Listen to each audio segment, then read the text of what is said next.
mundo quer ser herdeiro. Herdar um terreno, uma empresa multimilionária, dinheiro, relíquias que valem mais do que dentes de um rapper. Só que a triste realidade de quase todo mundo, principalmente seres humanos normais que nasceram de uma forma normal e não virados com a bunda pra lua, quando temos alguma herança, geralmente alguma dívida, ou do banco ou do agiota. O seu avô gostava muito de jogar no jogo do bicho. E agora a sua cabeça está tanto na mira da Caixa Econômica quanto do Roberto Quebra-Cânions. Que coisa boa, né? Obrigada, vovô. Mas pior do que dar uma dívida financeira, tem a situação de você herdar uma maldição. Os filhos do Ed e Lorraine que digam isso, meu Deus do céu, eles devem ser muito felizes sabendo que tem uma porrada de objeto amaldiçoado e assombração e fantasma e a droga da Annabelle embaixo dos pés deles. Eu ficaria muito feliz.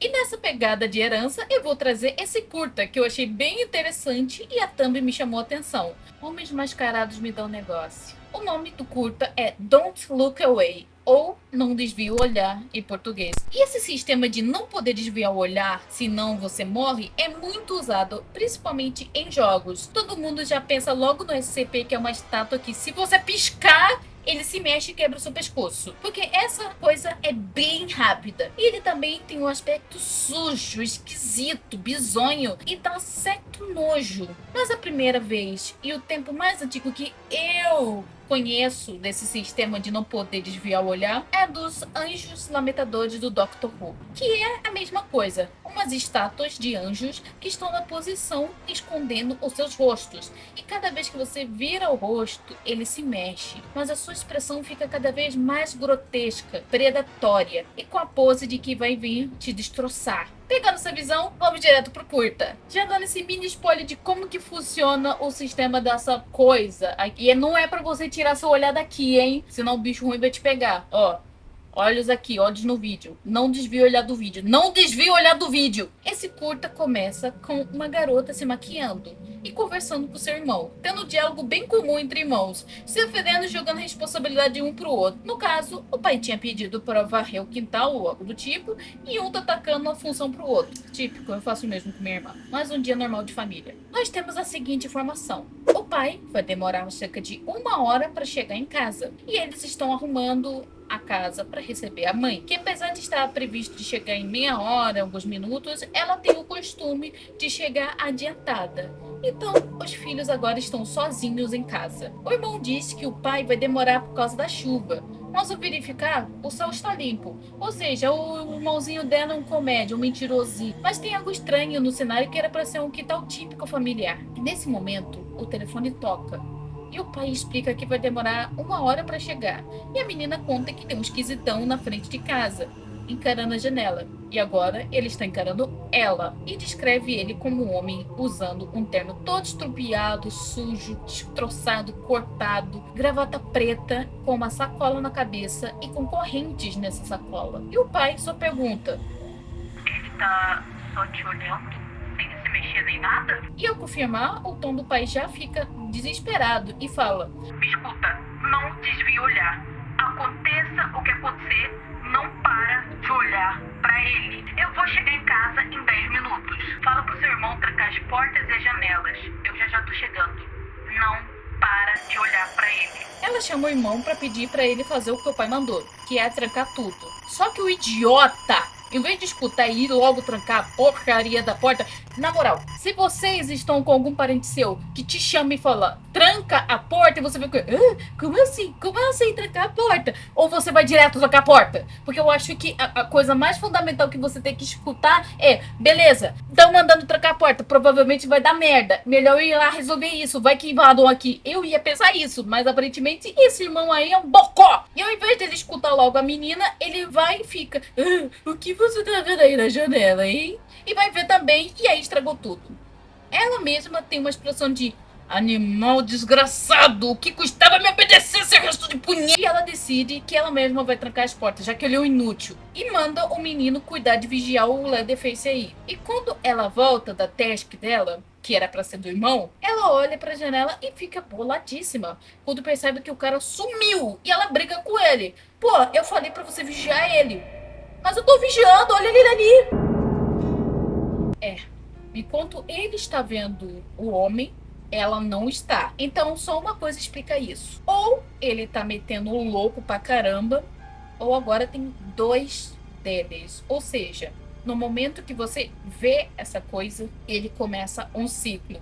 Então não é questão de uma pessoa ver e acabou. É questão de quantas pessoas estiverem olhando para ele, vai se criar um ciclo novo. E independente se ele está te observando há minutos, horas ou até mesmo dia, no momento que você nota a presença dele, que ele se ativa. E aí começa o terror. A garota fica em choque, mas torce que o fato dele estar cuidando da coisa, mesmo que ela não esteja vendo, vai ser resolvido.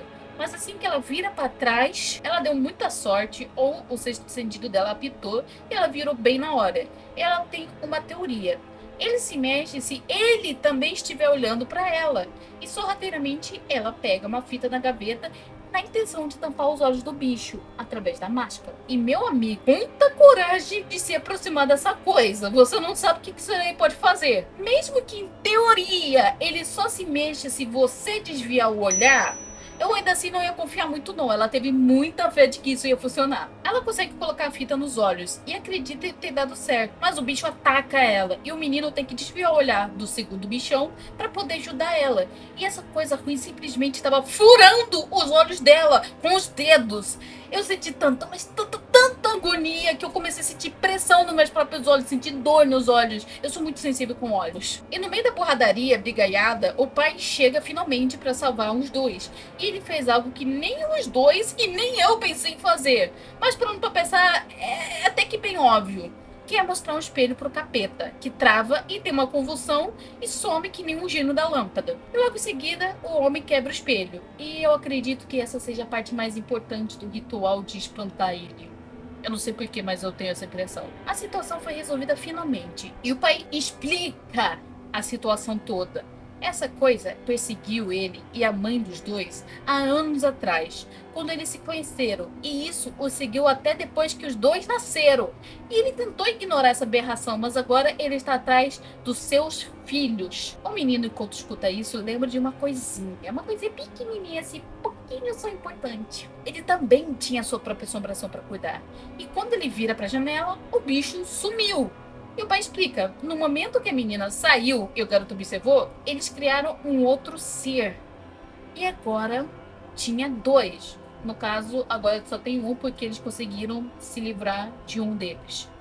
Mas ainda assim, isso ainda não acabou. Ao questionarem onde está o segundo, a campainha toca.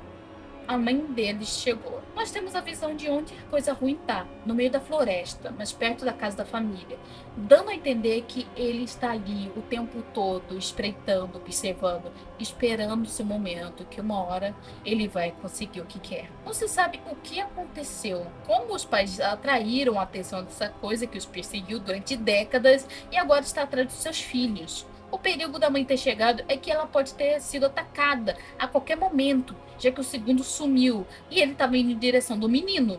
E sabemos que ele não descansa até chegar no seu alvo. Eu não sei dizer se ele ataca todos no caminho, mas pelo que o pai falou, a mãe das crianças era um alvo. E agora ela está no caminho, podendo o cara lembrar disso e podendo tentar resolver o seu débito com ela. Mas é aquilo, se é a mesma mãe que está chegando, e a casa é dela também, que ela precisou tocar a campainha, sendo que ela mora ali. Eu adoro essas histórias que tem uma coisa sobrenatural que não tem exatamente uma explicação.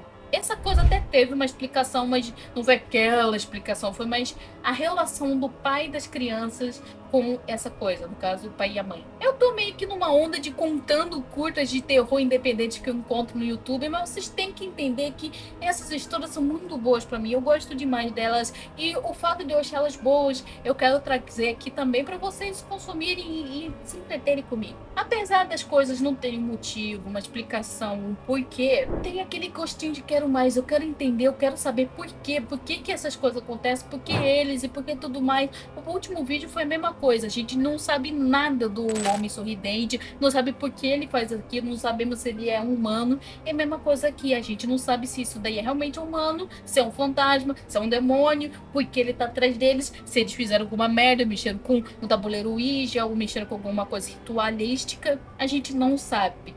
e não saber as coisas deixa tudo muito melhor. Eu espero que vocês tenham gostado desse vídeo. Lembrando de se inscreverem, ativar as notificações e também comentarem o que vocês querem que eu traga aqui, contos ou até mesmo filmes que eu acho interessante de terror para poder trazer aqui. Pode ser curtas, lendas, histórias, qualquer coisa que vocês achem interessante para trazer aqui, que vocês queiram ver. E eu vejo vocês no próximo vídeo. Tchau, tchau!